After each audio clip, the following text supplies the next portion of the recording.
G'day folks, in this video we're going to go over the OverCapture feature of the GoPro app that was just released. So GoPro released several updates a few days ago, all to do with the Fusion, and they released a new firmware update software for the camera. They released a new version of the GoPro app to now include OverCapture, and they also updated the Fusion Studio for the desktop. So we're going to power on our Fusion. So let's go ahead and launch our GoPro app. Now I want to mention here, and this is very important, traditionally when you transfer media from a GoPro like your Hero 5 or your Hero 6, you transfer it and it goes right to your camera roll. iOS and the iPhone does not support spherical video, so GoPro transfers it to the built-in media manager within the GoPro Studio. So when you transfer your media and you find that they're not in your camera roll, that's just how it is right now. That may change down the road, but for now, anything you transfer, this is the main screen here, and at the bottom you can see it has to launch quick.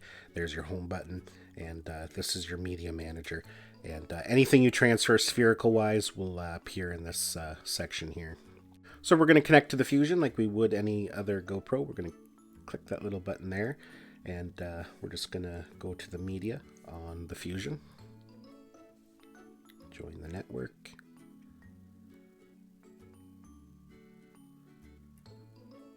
So you can see here a few things that I shot yesterday. Took some pictures and some video just for test purposes. So we can pick any one of these videos and download it like we would normally. So let's just download a couple of these. We'll just do some of the smaller ones for now. Actually, we'll just do them all. And we'll hit the download button, which is that little down arrow there at the bottom. And it will take some time. They are actually fairly large files. So I'll just go ahead and pause this video while they transfer. So now we're back at the main Fusion menu, but now what we want to do is go back to the where all the media is stored. So we'll click on this little button down here at the bottom. And now you can see there's all the media that I just transferred. And like I said, this will not be in your camera roll yet because it's spherical content, and iOS and the iPhone does not support that yet. So let's start with some photos and see what we can do with them. We can click on a photo to bring it up. So right now it's giving us a preview of it, and there's a few things we can do from this screen. First off, we can delete it. We can click on this little button, and that'll just give us some information about it, when we captured it, the size of the photo. We can share it as a 360 photo by clicking this button here. That allows us to upload it right to Facebook, right from the app. And that'll share it as a 360-degree spherical photo. So we're going to close that. But from the screen, we can also do a little bit of editing. We can frame it to a traditional photo, or we can make it a tiny planet. And we do so by clicking that little picture icon down in the bottom left-hand corner, or you can just click right on the photo and it does the same thing. So here it is. And from here, we can manipulate it. We can zoom in and out. And you can see I'm not standing too far from it, but you can actually make it look like you're quite a ways from it.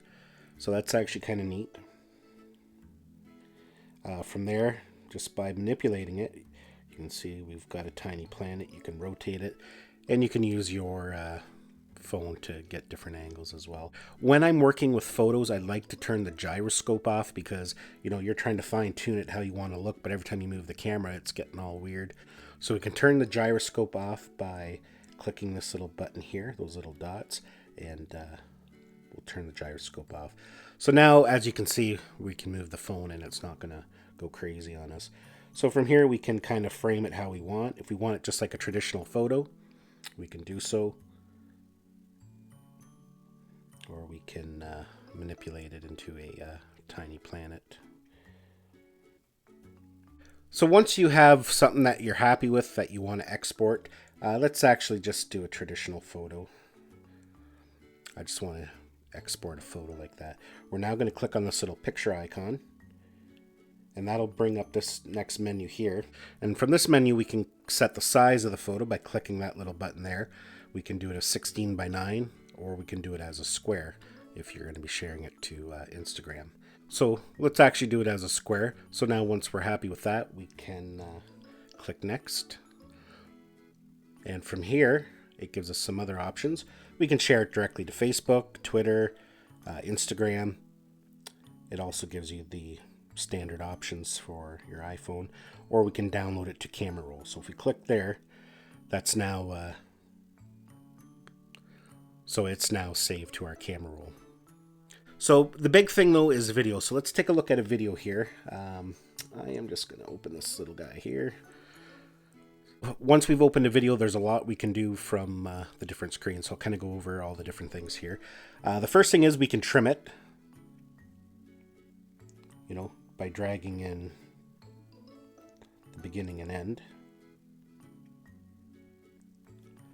The next thing we can do is we can grab a photo from the video. So if we click this little icon there, this becomes like a camera that we can grab a photograph. And it's got a little thing where you can move a frame at a time. You know, so which is really handy. If you were filming something with a lot of action, you can fine-tune the frame just by moving it a frame at a time until you get the perfect shot. And again, just like in photos, you would hit next, and then it gives you the option to export it. When exporting photos from a video, you actually have an extra option. If we click on this little kind of 360 symbol up at the top here, so we can export it as a square, 16:9, but it also allows us to export a 360 spherical photo from the 360 spherical video. So that's kind of a cool feature.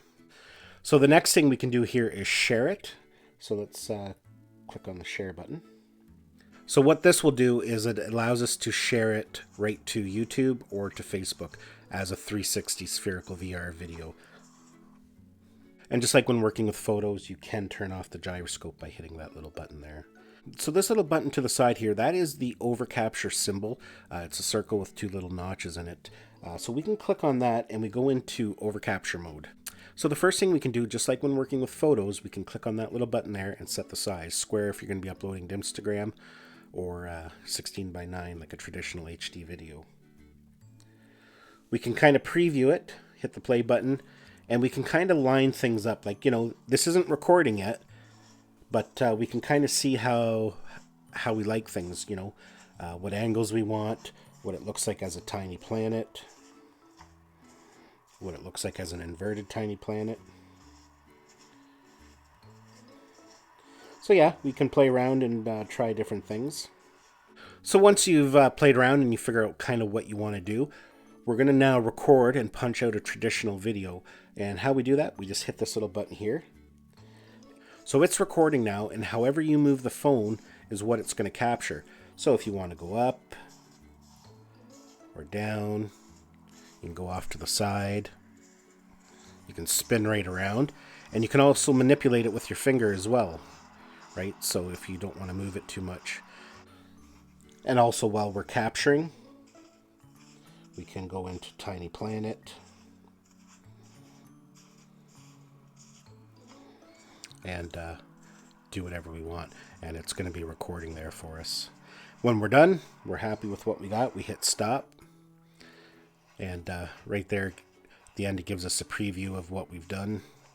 Now, keep in mind, I didn't really put a lot of effort into that, so it's not very smooth. It's now going to give us our preview, and at this point, if we're happy, we click on the little download button, and it's going to render it out. So yeah, pretty interesting, and like I said, apparently that's just the tip of the iceberg of what they're going to be doing with OverCapture. They're going to be adding a lot of preset effects and different things to make it very easy to edit cool-looking footage.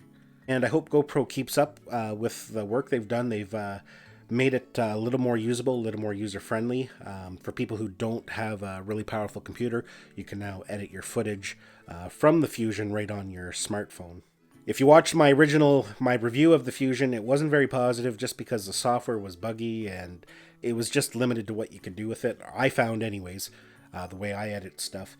And, you know, this definitely makes a big difference. And I'm actually quite excited now of what they're going to be releasing over the coming months. So it's all done rendering there, so you can hit the play button, preview it, share it directly to your social media, and yeah. So folks, that's it for this video. That is a basic overview of OverCapture for the iOS on your smartphone. Don't forget to hit the like button if you like this video. Don't forget to subscribe to my channel, and we'll see you in the next one.